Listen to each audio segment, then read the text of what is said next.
وسلاما دائمين بدوام ملك الله وعلى آله وصحبه.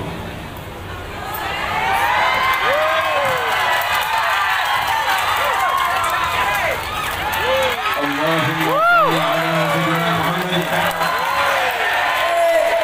صلاة تفتح بها لنا فتوح العارفين وتفقهنا بها في الدين وعلى آله وصحبه. اللهم صل وسلم على الحبيب المحبوب حبيب رب المربوب. السلام عليكم ورحمة الله وبركاته.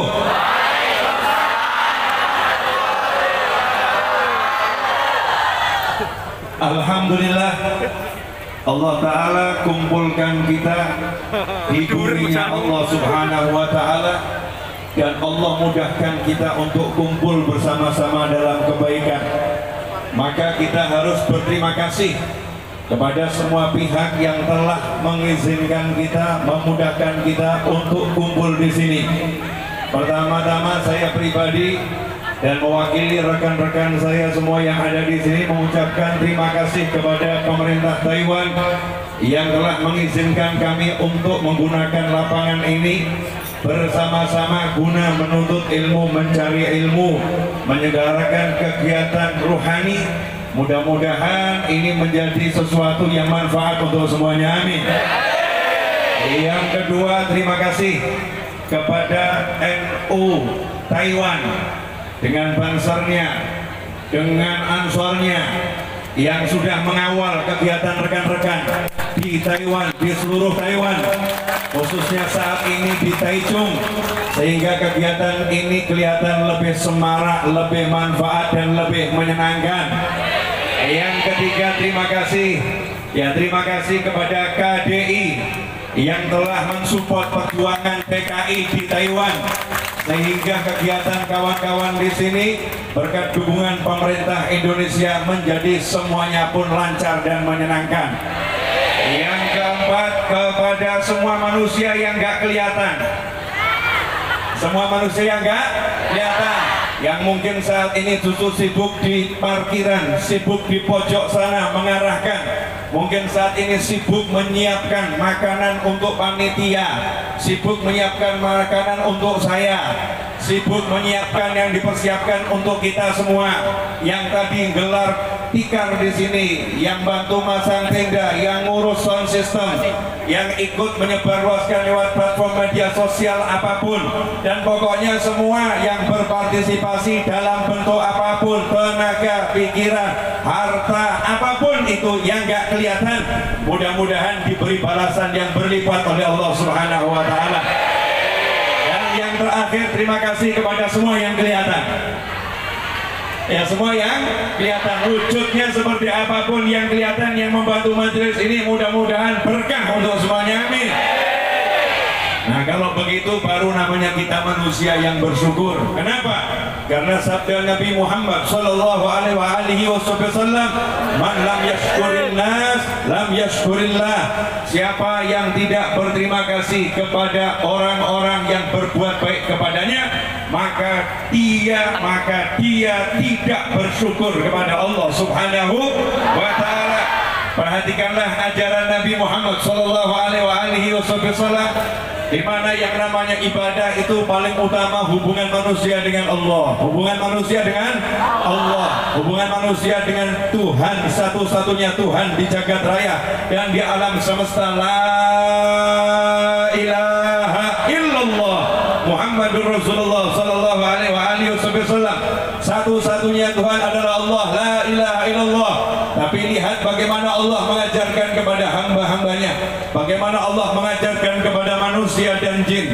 Jika kamu mengaku bersyukur kepadaku atas nikmat-nikmatku, jika kamu mengaku bersyukur kepadaku atas karunia-karuniaku, jika kamu mengaku bersyukur kepadaku atas anugerah-anugerahku, maka syukurmu tak akan kuterima kalau engkau tidak berterima kasih kepada makhluk-makhluk yang kujadikan sarana sampainya nikmat itu kepadamu.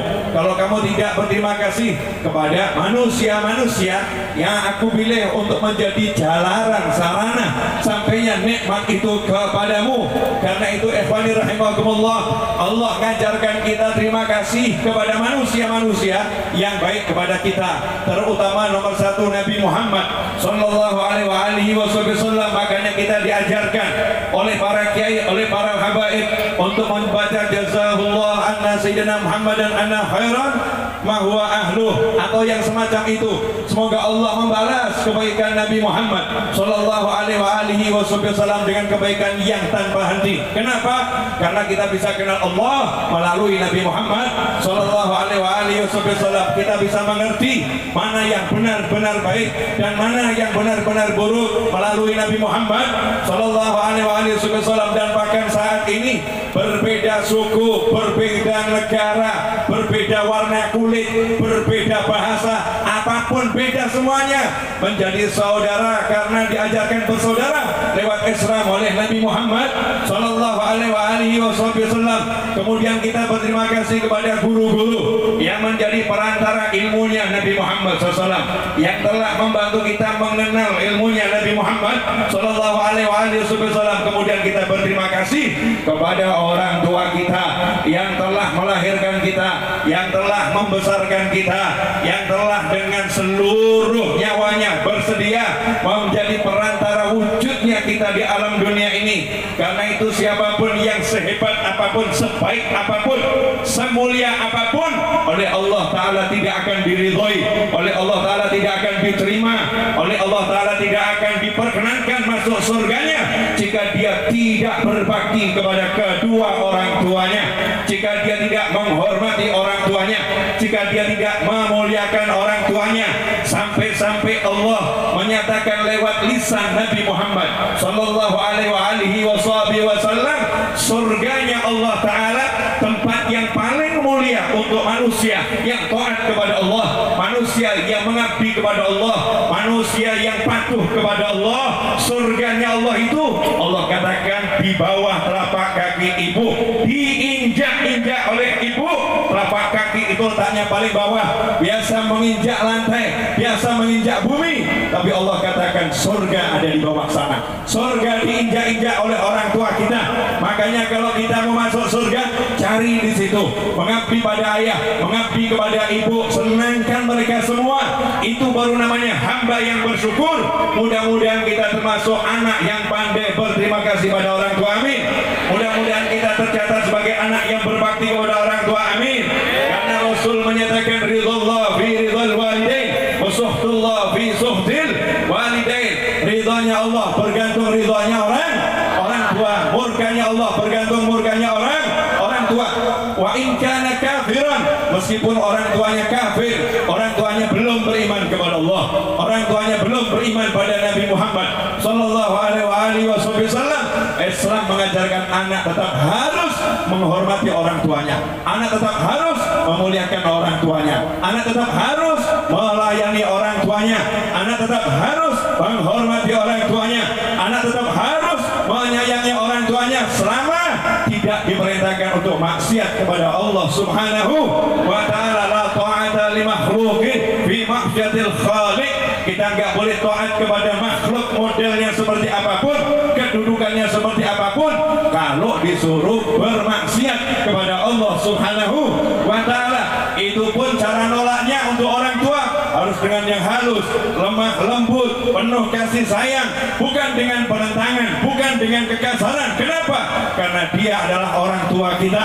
Bahkan dikatakan dalam sebuah riwayat, doaul walidain, doanya kedua orang tua untuk anaknya, khusus orang tua untuk anak, tidak akan ditolak oleh Allah Ta'ala, langsung nembus 7 lapis langit, langsung diterima oleh Allah Ta'ala. Wa in kana kafiran, meskipun orang tuanya kafir, orang tuanya enggak iman, belum iman, kalau dia doakan anaknya sama Allah Ta'ala diterima. Lantas bagaimana kalau itu orang tua kita yang mensyahadatkan kita? Orang tua kita yang kita lahir, kita diazani telinga kanan, diikomati telinga kiri. Orang tua kita yang mengajarkan sholat, orang tua kita yang mengajarkan taat pada Allah dan Rasul Muhammad Sallallahu Alaihi Wasallam. Orang tua kita yang mengajarkan kita bersaudara, orang tua kita yang mengajarkan kebaikan, orang tua kita yang mengenalkan kepada Allah Subhanahu Wa Taala. Kalau yang kafir saja diterima, apalagi orang tua yang semacam itu pasti lebih diterima oleh Allah Subhanahu Wa Taala. Mudah-mudahan semuanya termasuk anak-anak yang birrul walidain, berbakti kepada kedua orang tua. Alhamdulillah. Dan inilah mukadimah saya yang saya sampaikan tanpa henti, tanpa ambil nafas, dan Anda menonton tanpa punya perasaan sama sekali. Alhamdulillah. Amin. Alhamdulillah. Siapapun yang mencintai muslim yang lain semoga dicintai oleh Allah Ta'ala. Amin. Ayo kita ngaji, saya nggak tahu saya ngomongnya berapa menit. Pokoknya saya pegang mic, nggak pegang handphone. Handphone saya tinggal tadi di sana ya. Kemudian mohon maaf untuk para petinggi yang ada di panggung sana. Saya pindah ke panggung sini karena saya pengen dekat dengan yang ada di sini. Kalau yang di sana kan udah dari kemarin udah dekat dia. Semalam kita ngobrol khusus gak ada orang tahu, betul ya? Membahas yang perlu dibahas rahasia di antara kita. Biar mereka penasaran, saudara-saudara. Saya nggak tahu mau ngomong apa, nggak ngerti. Yang saya tahu, menurut tanggal Masehi, nanti malam, bukan menurut KTP ya, karena KTP saya itu yang nulis yang catat kelahiran. Nah, yang nyatat kelahiran itu saya ditulis keluar dari rumah sakit 27 Juli ditulis sebagai tanggal kelahiran saya. Padahal itu tanggal keluar dari rumah sakit. Nah, tanggal lahir saya adalah 24 Juli. Dan insya Allah nanti malam jam 12 malam lewat. Artinya saya 24 Juli ada di Taiwan. Akhirnya nggak ada yang ngadu saya, saudara-saudara. Iya, nggak, istri ada di Solo ya, istri ada di tempat yang lain ya, istri ada di Jakarta, nggak bisa. Anak ada di belahan bumi yang lain, nggak bisa mengucapkan dengan misalnya ya, Dulani itu kan Daiso ya. Kenapa? Saya ada di Taiwan, tapi saya nggak berharap didulani Anda semua saudara-saudara, karena bisa pingsan ini, bukan didulani namanya. Saya minta didoakan biar panjang umur, sehat walafiat, bitaatillah, hajah magdiyah ma'asahalah wal jamalah, wal ridha wal inayah, dan bisa menyenangkan Nabi Muhammad SAW, menyenangkan umatnya Nabi Muhammad SAW, dan siapapun yang mengaminkan dapat yang sama dan berlipat-lipat. Dan saya ucapkan selamat ulang tahun untuk IMID yang ke-23 di tanggal 23 di tahun 2023. Mudah-mudahan ulang tahun IMID yang ke-23 menjadikan IMID semakin manfaat, menyenangkan, mempersatukan, mengayomi, menyejukkan, memfasilitasi, dan mudah-mudahan IMID ada ila yaumil qiyamah dan menjadi penyebab hidayah untuk banyak umat yang akan masuk Islam di Taiwan. Amin. Dan khususnya hari ini saya dengar akan ada yang masuk Islam, mudah-mudahan nambah yang masuk Islam, nambah manfaat sehingga semua anggota ini dapat pahalanya. Amin. Semuanya dapat ganjaran menjadi jalan masuknya Islam dari umat Nabi Muhammad Sallallahu Alaihi Wasallam. Dan semoga semua pengurus ini yang sudah pensiun maupun yang masih aktif dan yang akan datang semuanya diridhoi oleh Allah dan Nabi Muhammad Sallallahu Alaihi Wasallam. Amin. Allahumma amin. Alhamdulillah. Yang namanya rezeki itu nggak akan kemana-mana. Kursi tadinya ada di sana, tekan tadinya ada di sana. Yang waktu datang saya lirik, apakah engkau akan menjadi milikku? Apakah engkau akan diambil oleh yang lain? Tapi hati berkata, tak akan kemana kalau ia milikku. Tak akan kemana kalau ia milikku. Sekuat usaha dia akan lari jika dia miliknya. Maka aku lebih percaya kepadanya daripada aku. Percaya kepadanya daripada percaya pada Allah daripada diri. Maka sementara tadi engkau aku tinggalkan bukan karena ingin berpisah denganmu, tapi aku menjalankan tugas dari Tuhanku. maka Tuhanku pun mempersilahkan engkau dihantarkan kepadaku. Karena itu jangan ragu akan rezekimu, karena yang beri rezeki bukan manusia atau makhluk atau pekerjaan, tetapi Tuhan yang maha kuasa, yang maha penyayang, yang maha mengerti dan maha memahami. Tak akan membiarkan engkau hidup dengan susah jika engkau percaya kepadanya. Maka percaya pada Allah Ta'ala, jangan percaya kepada dirimu sendiri, bahkan percayalah pada Tuhanmu yang maha kuasa, yang menciptakan jagat raya dan menunjukkan bagaimana maha kayanya dan bagaimana maha baiknya. Jika engkau melihat, maka engkau akan menemukan ketenangan dan kenyamanan. Maka aku katakan kepada degan yang satu ini, bersabarlah, pertemuan pasti akan tiba, insya Allah. Tak kemana-mana nih ke sini ya. Allah Ta'ala perintahkan manusia-manusia yang badannya kuat tadi untuk mengangkat kursi dan meja, diangkat ke sini. Ini salah satu contoh bahwasanya kita harus percaya sama Allah, yakin sama Allah, bersandar kepada Allah. La haula wala quwwata illa billah. Gak ada yang bisa apa-apa, yang bisa hanya Allah. Qul huwallahu ahad, Allahus samad. Katakanlah Allah al-ahad, hanya Allah yang ada, hanya Allah yang maha tunggal, yang lain nggak ada, yang lain nggak ada, semua berpasang-pasangan, hanya Allah yang maha sendiri. Karena Tuhan berbeda dengan makhluk. Allah yang maha kuasa, Allah yang maha penyayang, Allah satu-satunya mengatakan, bersandarlah kepadaku, bergantunglah kepadaku, berpeganganlah kepadaku, jangan kepada yang lain.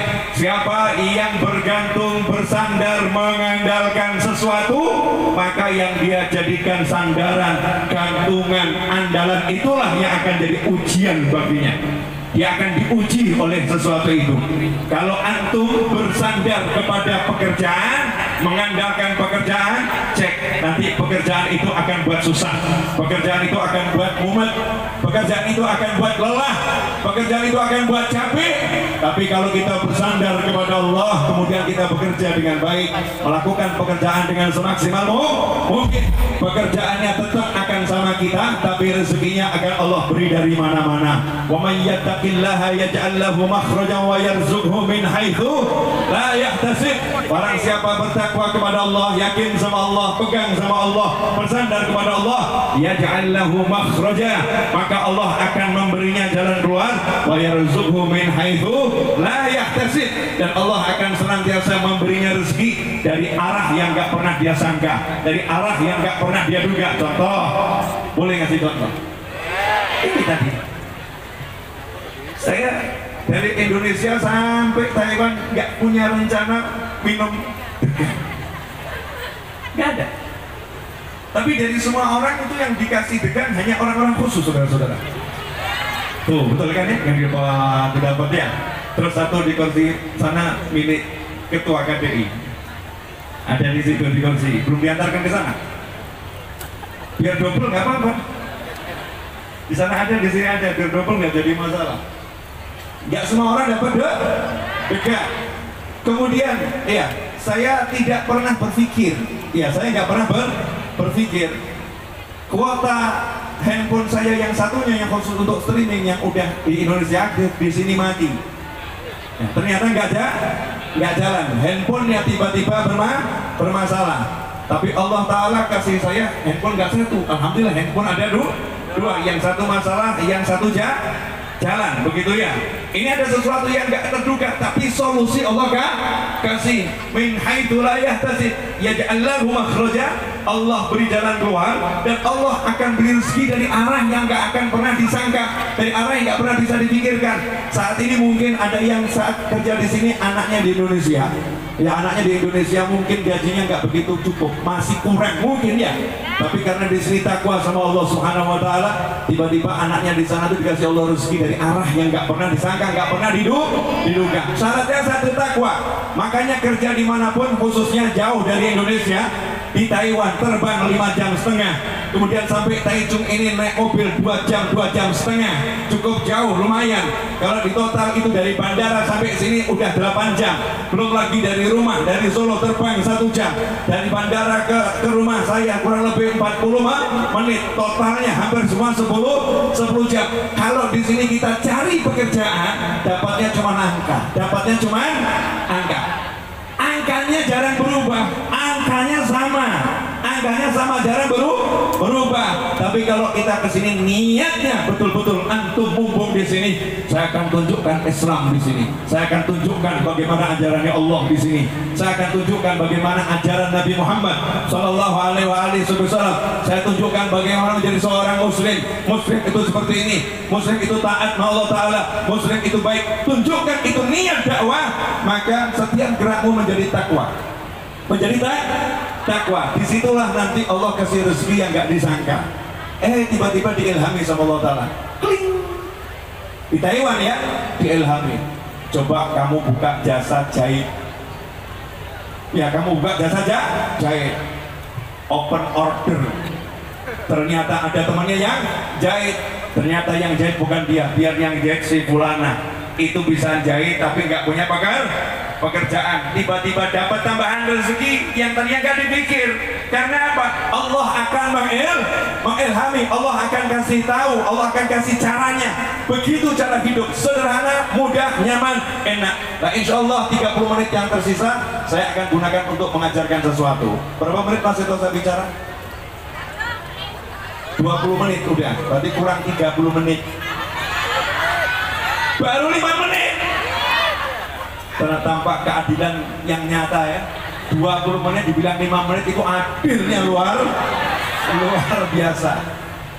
Biar nanti banyak yang ceramah. Iya, ada ustadz, nanti ada yang mau syahadat, biar lengkap. Kalau masih pengen saya kesini lagi, tinggal ngomong, saya akan kesini lagi. Gampang. Insya Allah ya, insya Allah. Nggak repot. Tapi ada cara biar kita aktif bertemu, walaupun kita beda dunia. Yang satu ada di Taiwan, satu ada di Indonesia. Kita tetap bisa bersua. Nanti caranya saya ajarkan di akhir. Insya Allah saya ajarkan di akhir. Sekarang saya mau nanya dulu, absen dulu.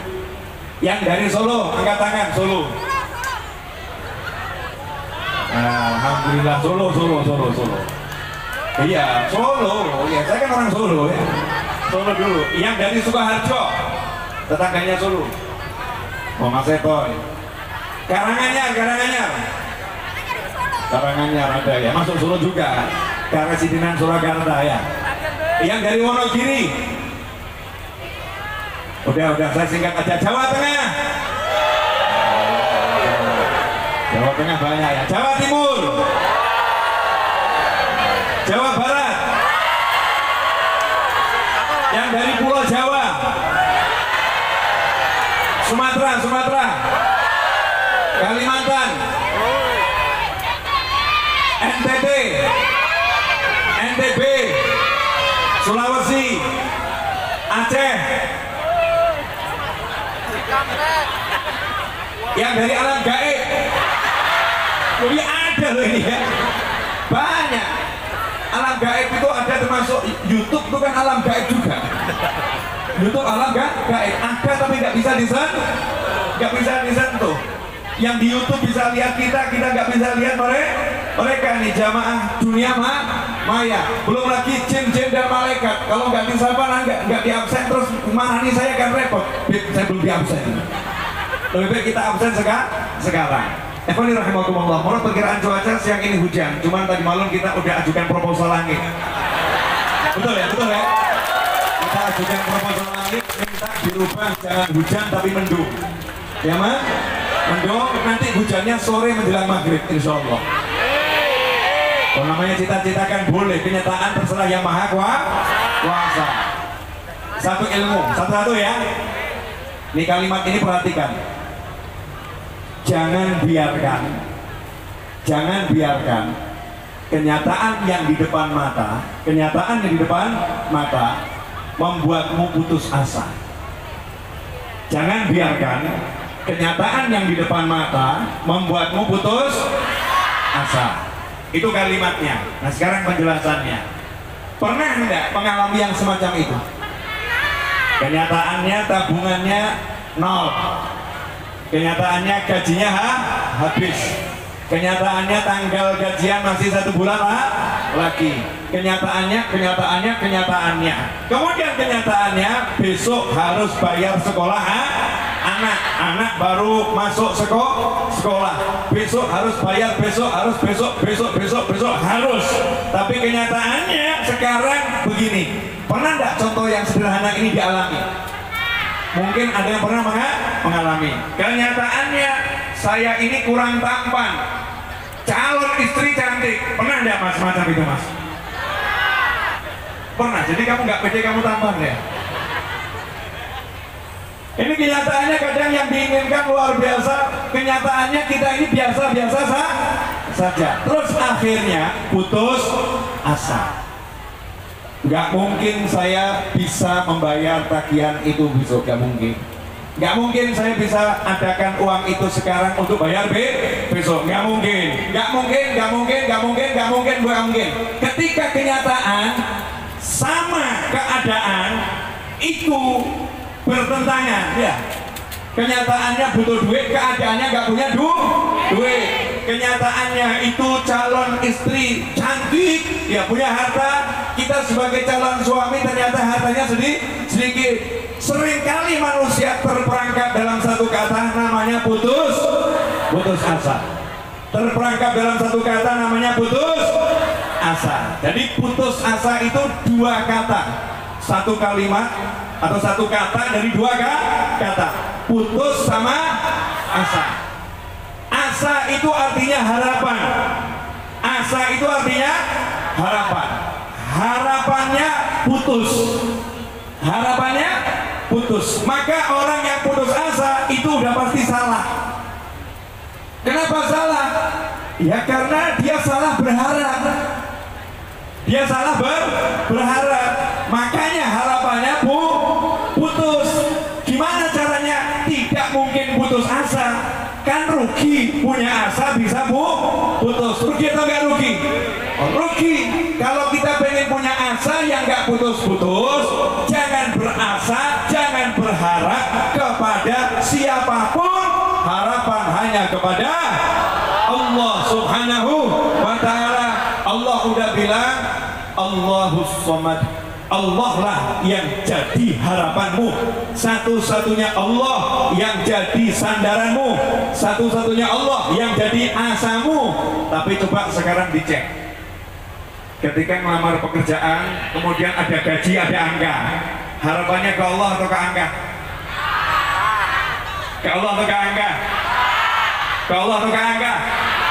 Ya udah, mulai sekarang dirubah, karena itu salah, karena itu salah.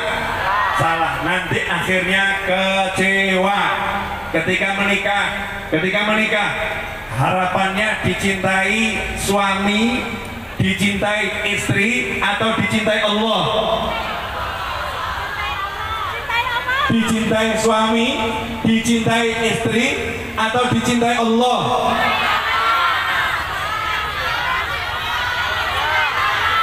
Dua-duanya. Ini jawaban orang yang gak yakin sama Allah. Gak yakin sama Allah. Saya tanya dan hanya butuh 1 jawaban. Itu kalau sekolah langsung jawabannya salah. Pilihannya A atau B atau C. Jawabannya A, B, C. Benar atau salah? Salah. Gak bisa. Ini pilihannya A. Bagi seorang istri dicintai suami. B. Bagi seorang suami dicintai istri. C. Bagi seorang suami atau istri dicintai Allah. Mana yang jadi harapanmu? Mana? C. Dicintai Allah. Benar begitu? Coba sekarang kita buktikan kebohongan yang baru saja disampaikan. Ya, kita buktikan kebohongan yang baru saja disampaikan. Boleh ya? Seorang istri kerja di Taiwan, seorang istri kerja di Taiwan, sementara suami ada di Indonesia, di desa. Suaminya kemudian tahu istrinya kerja di Taiwan, banting tulang. 1 bulan dapat gaji bersih yang bisa dikirimkan, misal ya, dapat gaji bersih bisa dikirimkan 20 juta bersih, misal saja 20 juta dikirimkan kepada suami sambil mengucapkan, Mas, mohon maaf bisanya cuma kirim sekian. Mas, mohon maaf bisanya cuma kirim sekian. Suaminya bilang, alhamdulillah, terima kasih banyak. Ternyata uang 20 juta sama suaminya, mohon maaf, sama suaminya dibuat foya-foya, dibuat senang-senang. Suaminya cuma kelekaran merokok, suaminya cuma kelekaran nongkrong, suaminya cuma enak-enakan, istrinya di Taiwan mati-matian. Pertanyaan saya, Anda sebagai istri sakit hati atau ridho?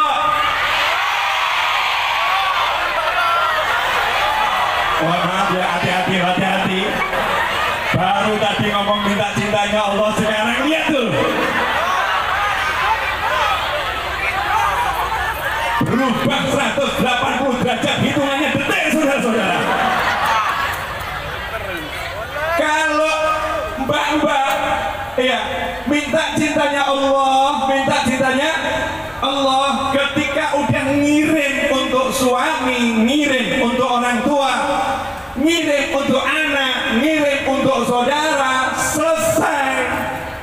selesai karena ngirimnya untuk Allah. Ya Allah, ini sedekah seorang istri untuk suami, seorang anak untuk orang tua, seorang ibu untuk anak. Tolong terima ya Allah, niatnya ke sana, niatnya ke Allah. Kalau niatnya ke Allah, Allah akan terima dengan tangan Allah yang kanan, kemudian Allah akan kembangkan itu, Allah akan jadikan barokah, sehingga suaminya terima sama Allah, tangan suaminya akan digerakkan yang baik, anaknya terima sama Allah akan digerakkan yang baik, orang tuanya terima sama Allah akan digerakkan yang baik. Tapi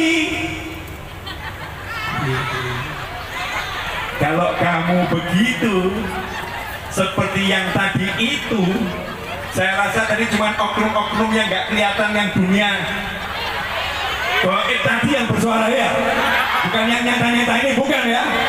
Nah kalau yang dunia goib tadi ternyata seperti itu, maka wajar jika hasilnya Allah kemudian marah. Allah marah, kamu tak kasih rezeki, aku yang kasih, tapi engkau tak pernah ingat aku, yang kau ingat suamimu, yang kau ingat anakmu. Terus kamu minta balasan dari suamimu, minta balasan dari anakmu, kamu minta dicintai anakmu, kamu minta dicintai suamimu, kamu minta dihargai sahabatmu, kamu gak minta dihargai aku, kamu gak minta dicintai aku, kamu gak minta disayang aku. Maka rasakanlah ujianku, enak atau gak enak? Gak enak. Makanya minta dicintai Allah. Kalau udah minta dicintai Allah itu enak adanya. Contoh, bapak-bapak, mas-mas, boleh kita contoh?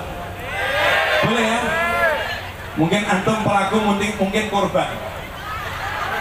Mungkin pelaku, mungkin korban. Ya oknum pelaku atau oknum korban. Mohon maaf ya. Pernah enggak sebagai suami pulang dari kerja, kalau misalnya tinggal serumah sama istri ya, pulang dari kerja, kemudian istri ngasih kopi, kemudian antum minum, bilang, Dek, sur, sabar ya, sabar. Saya lagi nanya yang di sana, pernah enggak bilang gitu?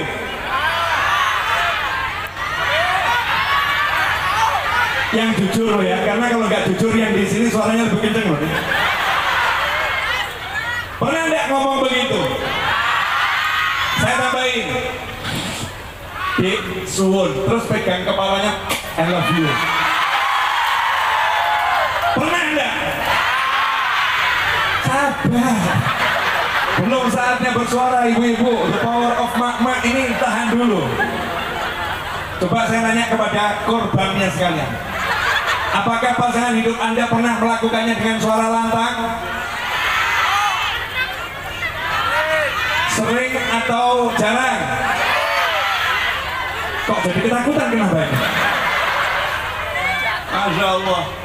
Nah, sebagai seorang suami, Istri yang baik ini menyiapkan makan, menyiapkan minum, menyiapkan segala-galanya. Seringkali istri kan nggak dihargai, nggak dihargai, enggak. Tapi kalau suami pergi ke warung, pergi ke restoran, baru disuguhin kopi, bayar kopinya, kemudian pelayan mengatakan, monggo diunjuk, silakan diminum ya. Have a nice day, mudah-mudahan harimu menyenangkan. Jawabannya, terima kasih. Diambilkan sendok, terima kasih. Diambilkan tisu, terima kasih. Diambilkan piring, terima kasih. Duduk di warung itu baru setengah jam, terima kasihnya udah 50 kali. Tinggal di rumah 24 jam sekali gak pernah terucapkan. Betul begitu? Ini yang dihujat saya loh. Betul. Tuh, saya kan suami, ya saya kan suami.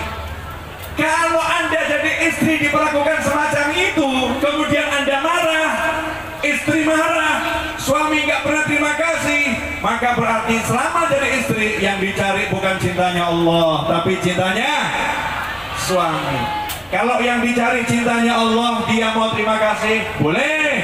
Nggak terima kasih juga, boleh. Dia mau ingat, boleh. Dia nggak ingat, boleh. Yang penting aku selalu ingat terima kasih sama suami, karena Allah yang suruh aku. Yang penting aku selalu ingat cara berbuat baik pada suami, karena Allah yang suruh aku.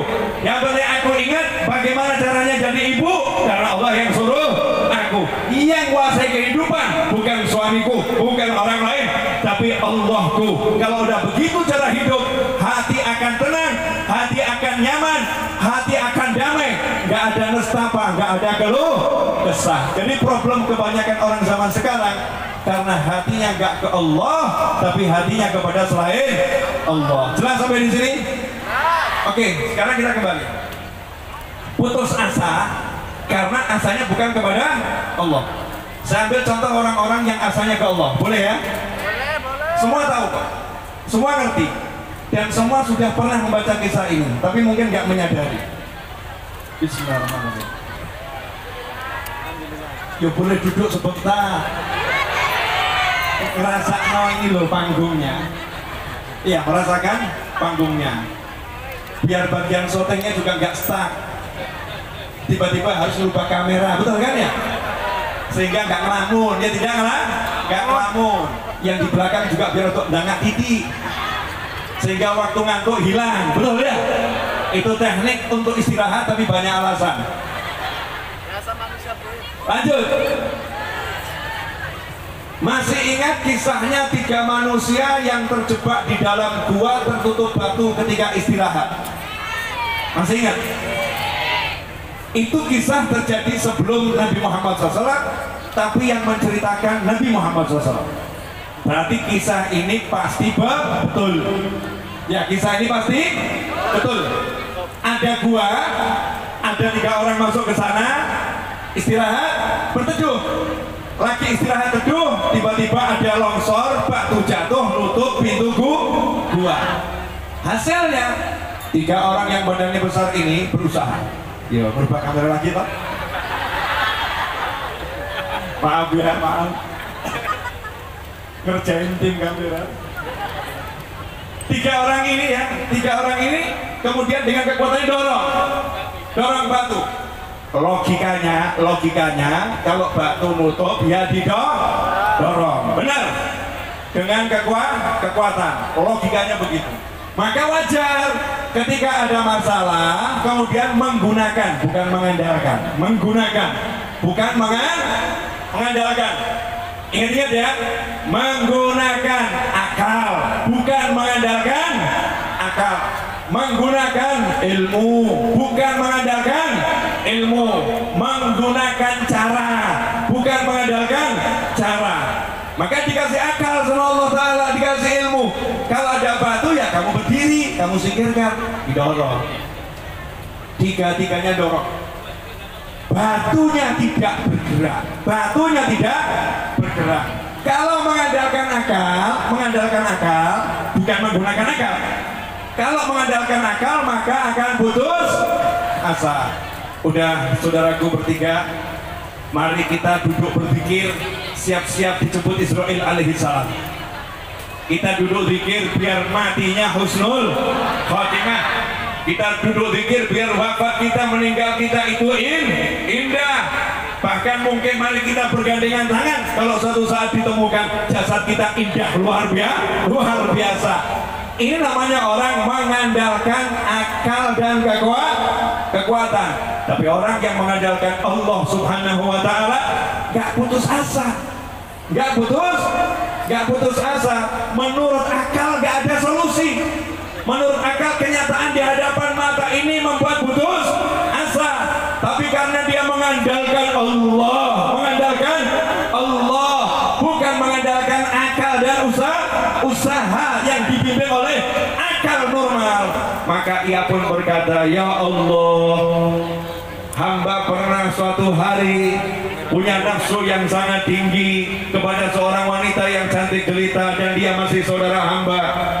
Dia saya rayu gak pernah mau, sampai akhirnya dia punya hutang dan dia butuh uang. Ia pun karena terpaksa akhirnya minta dibayar dan dia mau melakukan yang engkau haramkan. Saat dia sudah saya bayar, saya kumpulkan uang dan uang itu uang saya yang terakhir yang saya miliki. Setelah saya kumpulkan dan akhirnya dia saya pajak berdua dan dia ingat sama Allah dan mengatakan, takutlah kamu kepada Allah, jangan buka ini kecuali dengan yang halal. Maka saya ingat sama engkau ya Allah, saya tinggalkan perempuan itu dan uangnya saya serahkan sama dia. Saya pergi dan saya takut sama kamu ya Allah, kalau itu karena kamu ya Allah, tolong hamba ya Allah. Kalimat tolong hamba bisa menggeser batu beberapa sentimeter. Oke. Saya mau nanya, pakai traktor, pakai tali, didorong sama semua jamaah, siapa yang dorong? Allah yang dorong. Caranya ya Allah yang tahu. Jangan banyak nanya sama Allah, ya Allah tadi yang dorong siapa? Caranya bagaimana? Kok geser? Malaikat atau jin atau gimana? Atau batunya jalan sendiri? Gak usah dipikir, gak usah diurus. Itu ranah Tuhan, bukan ranah manusia. Itu wilayahnya Allah, bukan wilayah kita. Wilayah kita doa silahul mu'min. Doa adalah senjatanya mu'min. Doa minta sama Allah. Belum bisa, belum cukup. Karena amal yang dia andalkan itu, amal yang dia andalkan kan ke Allah. Namanya amal ke Allah. Kalau mengandalkan amal berarti mengandalkan Allah. Mengandalkan sedekah berarti mengandalkan Allah. Mengandalkan maulid simtudurar berarti mengandalkan Allah. Mengandalkan sholawat tibil qulub berarti mengandalkan Allah. Mengandalkan sholawat nariyah berarti mengandalkan Allah. Mengandalkan sholawat munjiah berarti mengandalkan Allah. Mengandalkan sedekah berarti mengandalkan Allah. Mengandalkan silaturahim berarti mengandalkan Allah. Mengandalkan birrul walidain berarti mengandalkan Allah. Karena itu semua amalan yang diperintah oleh Allah.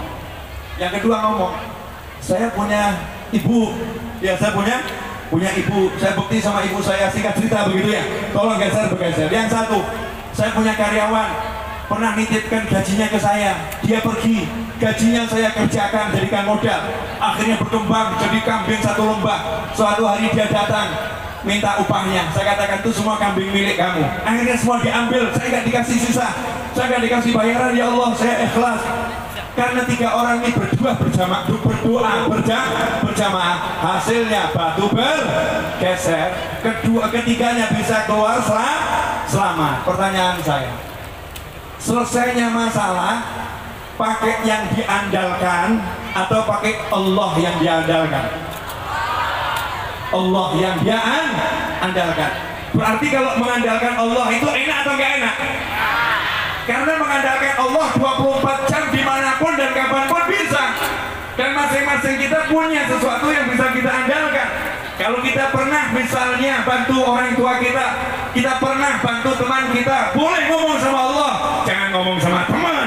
Ingat loh, dulu kamu saya yang bantu, jangan ngomong sama keponakan kita, paman kita, bibi kita. Kamu nggak ingat ya dulu yang bantu saya, dulu yang nolong saya, kamu nggak ingat. Jangan ngomong semacam itu. Ikhwani rahimakumullah. Kurang 18 menit lagi. Ya, 18 menit lagi. Nah, perlu saya jelaskan bahwasanya waktu bukan milik saya, waktu bukan milikmu, waktu diatur panitia. Panitia mengatur waktu itu nggak mudah karena harus membagi dengan banyak hal, semuanya untuk manfaat kita bersama. Paham? Ya, biar nanti semuanya barokah, dapat manfaat yang besar. 18 menit insya Allah saya maksimalkan. Itu kisah pertama udah jelas? Udah jelas? Pertanyaan saya, selama ini kamu kalau kena masalah mikirnya model begitu atau model yang begitu?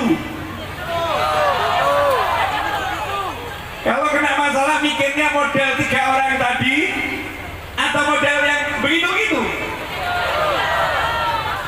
Nanti ada kalimat mumet cari hutang, ada kalimat mumet cari teman curhat, ada kalimat mumet ngadepi suami, ada kalimat mumet ngadepi istri, ada kalimat mumet ngadepi anak, ada kalimat mumet ngadepi bos ya, ada kalimat mumet ngadepi teman sejawat. Tinggalkan semua mumet tadi, ngadeplah sama Allah Ta'ala. Allah yang bereskan, Allah yang bereskan.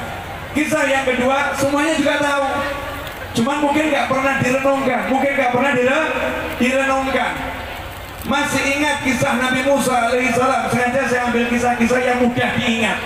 Nabi Musa alaihissalam bawa Bani Israel jumlahnya itu ribuan, bukan 1000, 2000, mungkin puluhan ribu.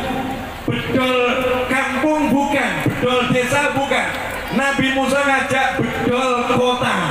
Satu Mesir Bani Israel diajak pindah semuanya. Pertanyaan saya, begitu semua diajak pindah, yang punya kota marah atau nggak marah? Marah. Siapa yang marah? Fir'aun. Kalau bicara Fir'aun itu berarti senjata terlengkap. Bicara Fir'aun pasukan terkuat. Bicara Fir'aun kezaliman paling tinggi. Bicara Fir'aun ahli memburu dan menyiksa. Bicara Fir'aun ahli balas dendam. Bicara Fir'aun ahli tak kenal mengampuni. Bicara Fir'aun ahli segala kezaliman. Itu Fir'aun. Maka begitu ngejar Nabi Musa, Fir'aun yang marah udah siap untuk menghajar Nabi Musa dan seluruh pengikutnya. Masalah timbul. Ternyata di depan itu ada laut. Sementara pengikutnya bukan ahli renang dan tidak ada kapal. Gak jauh Fir'aun dan bala tentara ngejar dengan kekuatan penuh. Pertanyaan saya, kira-kira solusinya duduk nyerah siap mati atau bunuh diri nyebur ke laut? Kan mungkin menawarkannya, mari kita berjuang mati-matian sampai titik darah penghabisan, ya mati, betul. Mari kita nyebur ke laut, juga mati. Ayo kita duduk sambil pikir, juga mati. Gak ada solusi hidup, betul. Maka umat ini setengah protes, namanya juga Bani Israel, setengah protes, ngomong ke Nabi Musa alaihissalam, bagaimana ini? Kita diajak pergi, janjinya selamat, janjinya menang, janjinya makmur. Nih nyatanya depan laut, tuh belakang Fir'aun dan bala tentaranya. Gimana kita ini? Maka saat itulah Nabi Musa ngasih solusi pasti, tapi kalau didengar solusi ini gak jelas.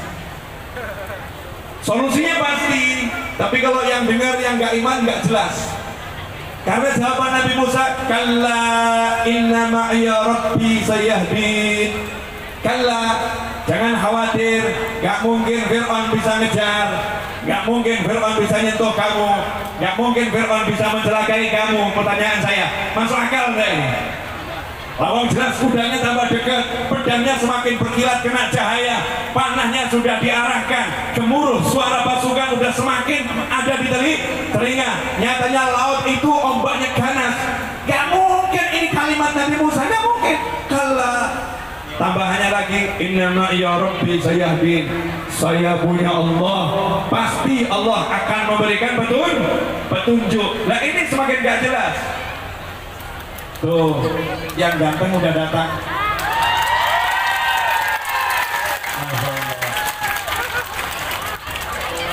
Semoga beliau semakin sehat, semakin kuat, semakin semangat, panjang umur dalam segala kebahagiaan, hajatnya kabul, semakin dicintai karena suka menebar cinta, semakin disayangi karena suka menebar kasih sayang, semakin lembut karena memang namanya Latif, karena memang namanya yang lembut.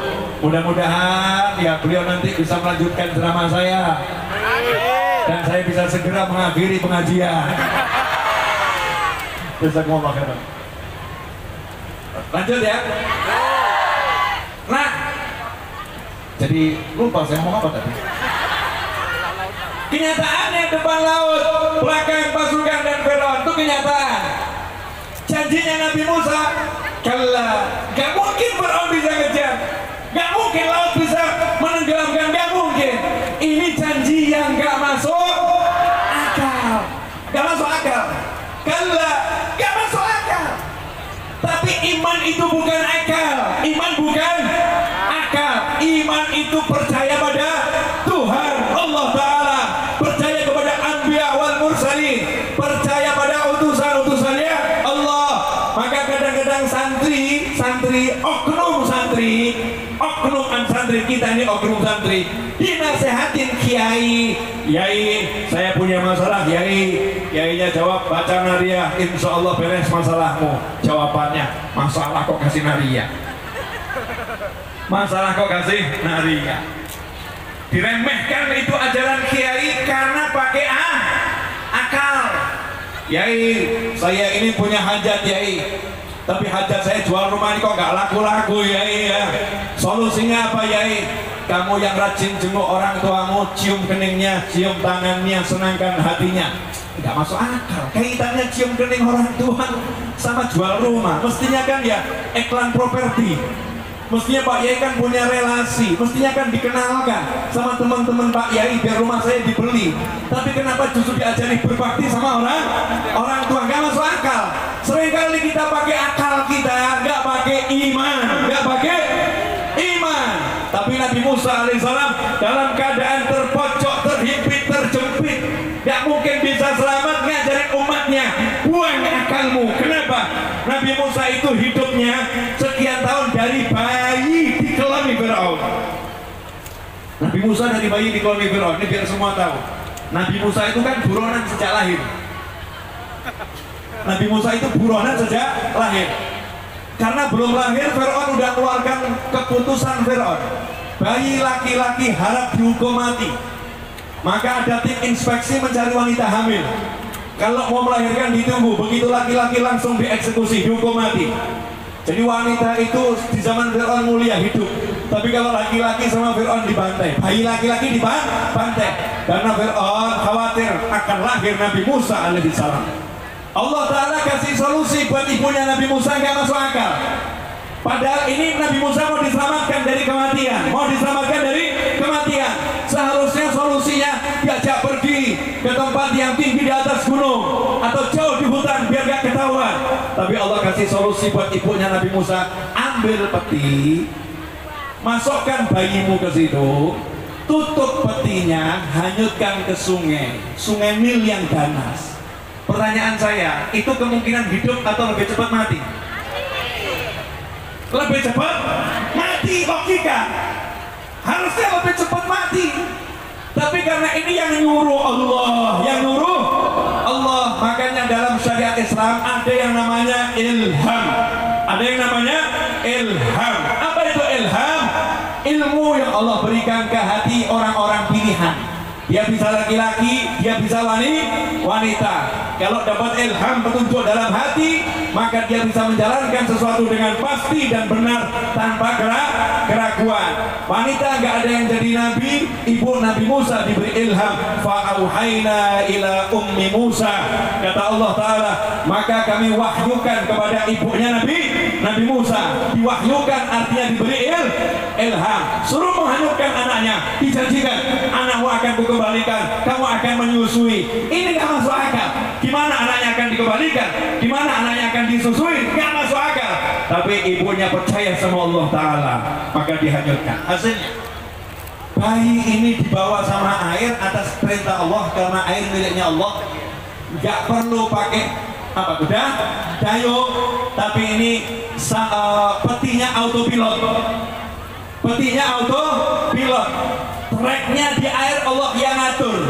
Treknya di air Allah yang ngatur. Airnya menggerakkan peti itu langsung masuk ke istana Firaun, langsung menuju yang cari bayi laki-laki. Langsung menuju yang cari bayi laki-laki, langsung saat dia lagi mandi bersama sang istri. Bayi diterima sama sang istri, ditunjukkan Fir'aun, dan itu laki-laki. Seharusnya bayi yang nggak dikenal, bayi yang nggak tahu siapa ini, bayi yang nggak jelas ini milik siapa, dan itu laki-laki. Menurut lisannya Fir'aun, dia harus mati. Tapi anehnya justru diambil jadi anak oleh Fir'aun dan ditinggalkan di kamarnya. Baru mikir sekarang? Ya baru mikir sekarang. Ini luar biasa nggak Allah Ta'ala? Fir'aunnya nggak bisa marah, justru dimasukkan kamar khusus, tidur bertiga sama istrinya. Tidur bertiga sama istrinya.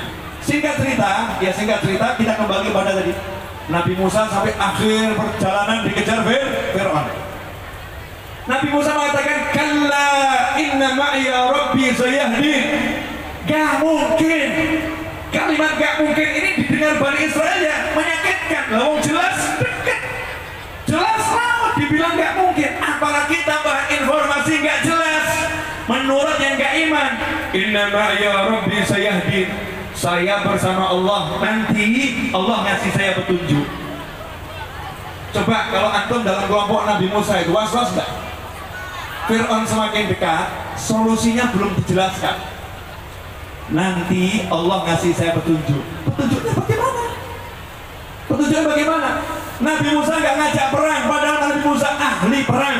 Nabi Musa dididik di istana Fir'aun oleh semua ahli matematika, fisika, biologi, ekonomi, militer, semuanya ada di istana Fir'aun dan semuanya mendidik Nabi Musa alaihissalam. Tapi hari itu Nabi Musa tinggalkan semua ilmunya. Beliau mengatakan, kalla inna ma'iya rabbi. Karena dihitung kalau pakai ilmu militer nggak mungkin menang, pakai ilmu strategi nggak mungkin menang, pakai ilmu adu jotos nggak mungkin menang. Padahal kita harus berpikir menang, bukan berpikir kalah. Maka Nabi Musa langsung minta petunjuk sama Allah. Ya Allah, ini semua nggak bisa memenangkan kami, tolong beri petunjuk. Allah katakan, sayahdin. Nanti dia Allah akan ngasih petunjuk. Dalam kondisi seperti itu Nabi Musa tenang. Makanya kalau kamu udah diajarin kiai, amalkan ini, nanti ada solusi. Jangan bilang udah kurang sehari kok belum ada solusi, kurang 5 hari kok belum ada solusi, kurang 3 jam kok belum ada solusi. Saya pernah mengalami semua itu. Kurang 1 jam belum ada solusi, tapi pada detiknya solusinya terjadi. Yakin sama Allah.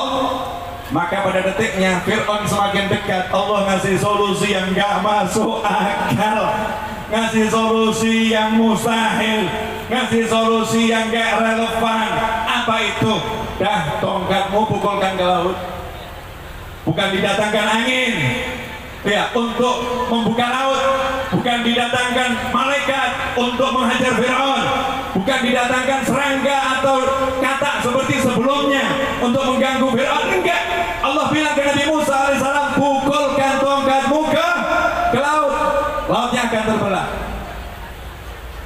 Laut terbelah. Pertanyaan saya, selesai masalah? Belum. Kira-kira mbak-mbak dan mas-mas berani nggak jalan, lihat kanan laut, lihat kiri laut, dan laut ini baru saja kelihatan terbuka? Ada nggak was-was kira-kira? Nah, nanti kalau nutup lagi gimana? Tengah-tengah jalan belum lagi gimana? Kita akan tenggelam semua. Kita akan tenggelam semua. Maka saat itu Allah Ta'ala kuatkan hati Bani Israel, dikuatkan sama Allah, jadi yakin. Setelah melihat petunjuk itu, hatinya jadi yakin. Maka kalau kita setelah melihat petunjuk kebesaran Allah di jagat raya, gak yakin sama Allah, keterlaluan. Kalau kita udah melihat ini semua, manusia ini diurus sama Allah Ta'ala, kok kita gak yakin sama Allah Ta'ala, keterlaluan. Gak perlu dibuat namanya laut terbelah lagi untuk kita, karena udah terlampau banyak tanda-tanda kebesaran Allah Subhanahu wa Ta'ala. Singkat cerita lewat selamat. Fir'aunnya ditahan sama Allah, kuda-kudanya disuruh berhenti. Caranya kuda berhenti, kudanya itu loncat. Fir'aunnya nunggu kudanya bisa normal lagi, kudanya normal lagi saat Nabi Musa dan bala tentaranya dengan pasukannya, dengan anak buahnya semua selamat di tepi. Maka Fir'aun dengan hajat yang sangat tinggi, syahwat yang besar untuk membunuh, kudanya dipacu semakin kencang masuk ke dalam laut. Lautnya belum tertutup, Fir'aun pun semakin kencang. Saat itu Nabi Musa dan Umar lihat Fir'aun ternyata ikut mengejar, Fir'aun ternyata mendekat. Begitulah cara Allah menyenangkan hamba-hambanya. Allah juga senang loh ngerjain antum. Paham ya? Dikerjain lagi. Gimana? Tuh deket. Was-was lagi yang gak iman. Aduh, kekejar lagi yang gak iman. Kalau yang iman udah percaya, apa nih rencana Allah? Kalau dibiarkan Fir'aun mendekat, apa rencana Allah? Ternyata Allah punya rencana yang jauh lebih hebat. Allah pengen basmi Fir'aun dan para tentara hebatnya dalam sekejap mata. Semuanya harus mati. Dan semuanya harus mati dan tak usah repot mengubur. Gak usah repot mengubur. Sama Allah begitu semuanya ada di tengah-tengah, di kedalaman laut yang paling dalam. Sama Allah airnya dikembalikan. Kun fayakun. Selesai. Hitungan detik selesai, mati semuanya. Nabi Musa selamat, pasukannya selamat, umatnya selamat, Bani Israel selamat, Fir'aun dan bala tentaranya mati tenggelam dan menjadi kisah dalam sejarah. Harusnya kita renungkan, yakin gak sama Allah? Kalau yakin sama Allah, percayalah kepada Allah Ta'ala, bukan kepada sarana. Gunakanlah akal untuk berusaha, jangan andalkan akal untuk menghasilkan sesuatu. Akal digunakan, bukan diandalkan. Jelas semuanya? Jelas semuanya? Alhamdulillah, waktu untuk saya sudah sesuai perjanjian dengan panitia. Tersisa 1 menit pengumuman.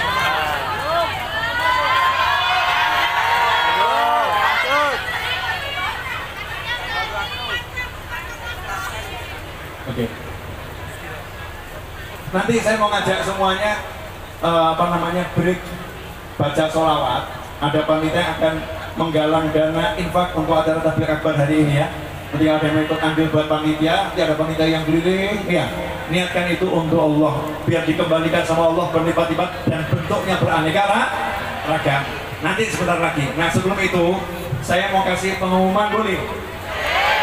Kalau antum ingin belajar lebih lanjut bersama saya udah siapkan fasilitasnya mudah.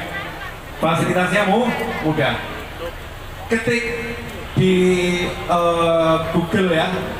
Ketik di Google info.raudhah.id. info.raudhah, raudhahnya RAUDHAH. Raudah gitu ya. info.raudhah.id. Klik di situ, maka nanti Anda akan tersambung kepada link tree saya. Nah, di sana sudah ada. Kalau mau lihat YouTube saya ada. Kemudian mau beli buku saya di mana ada. Mau WhatsApp pribadi saya ada, langsung ke nomor saya ini. Ya, sudah ada. Langsung ke nomor saya, bukan nomornya admin. Langsung ke nomor saya. Ada di situ. Kalau mau bergabung dengan langganan kajian, saya buat satu kajian yang berlangganan dalam 1 bulan, saya bagi jadi 3 kelas, ada di situ. Kalau kemudian mau bergabung grup WhatsApp saya ada ya, lengkap sudah ada di situ, cukup di info.raudhah.id. Udah lihat? Nah, silakan dinikmati. Nah, nanti bergabung saja di grupnya. Kalau ada saya kajian dimanapun, saya akan infokan di grup tersebut. Kalau ada ilmu tentang hadis, ucapan ulama, saya akan infokan di grup tersebut. Grupnya bersifat satu arah. Mungkin sesekali saya buka 2 arah.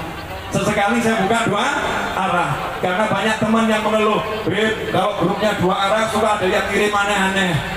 Kalau grupnya 2 arah suka ada yang komentar macam-macam. Kalau grupnya 2 arah suka ramenya luar biasa. Jadi grupnya saya buat 1 arah, saya kasih informasi. Kalau mau komentar langsung chat ke nomor pribadi. Web apa dibuka? Saya akan buka. Tentunya ada yang kebuka, ada yang tidak. Karena bukan cuma 1-2, ya ada ribuan setiap hari WA yang masuk. Yang buka Habib sendiri, iya saya sendiri. Kadang-kadang ada yang itu punya saya dibuka kok nggak dibaca, nggak dijawab. Oh, isinya suami saya. Tolong, saya suruh nikahin. Tolong ya, jawaban saya dalam hati, semoga rumah tangganya sakinah mawaddah warahmah. Saya jawab, saya doakan biar lebih kabul, nggak saya tulis. Kadang ada yang minta didoakan panjang lebar, saya cuma jawab amin. Yakinlah saya ngamin itu berarti saya doa. Kadang udah macam-macam saya jawab jazakumullah khairan ya. Itu saya sendiri, bukan orang lain.